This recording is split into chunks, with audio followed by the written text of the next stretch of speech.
बहिणींनो, लाडकी बहीण योजना सुरू झाली तेव्हा सगळ्यांच्या चेहऱ्यावर आनंद होता. आधी पैसे मिळत होते, घर खर्चाला हातभार लागत होता. पण आता अचानक या योजनेचे पैसे बंद झाले आहेत. का बरं असं झालं? आणि याचा सर्वाधिक फटका कोणाला बसतोय?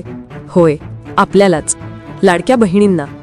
लाडकी बहीण योजनेतून मिळणारे थोडेसे पैसे सुद्धा महिलांसाठी मोठा आधार होते. कोणाला घर खर्चासाठी मदत होत होती, कोण मुलांच्या शिक्षणासाठी वापरत होती, तर कोण औषधोपचारासाठी ते पैसे वापरत होती. पण आता परिस्थिती बदलली आहे.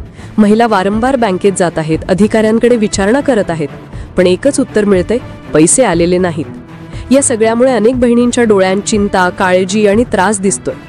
विचार करा, एखाद्या आईने या पैशावर आपल्या मुलाच्या फीचे स्वप्न पाहिले असेल, एखादी आजी औषधासाठी हे पैसे वापरत असेल, एखादी गृहिणी रोजच्या संसारासाठी हे पैसे वापरत असेल.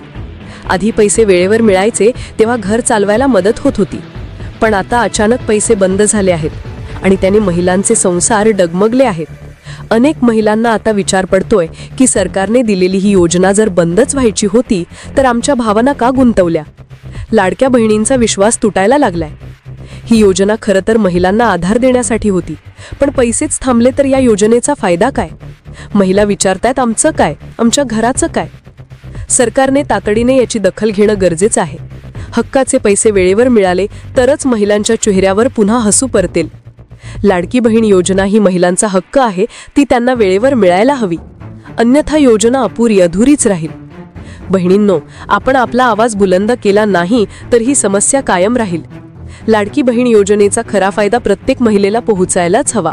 सरकारने याकडे तातडीने लक्ष द्यावं आणि हक्काचे पैसे महिलांच्या हातात वेळेवर पोहोचावेत, हीच खरी अपेक्षा. लाडकी बहिणींचा आवाज सरकारपर्यंत पोहोचायला हवा, कारण हा केवळ पैसा नाही तर महिलांचा आधार आहे.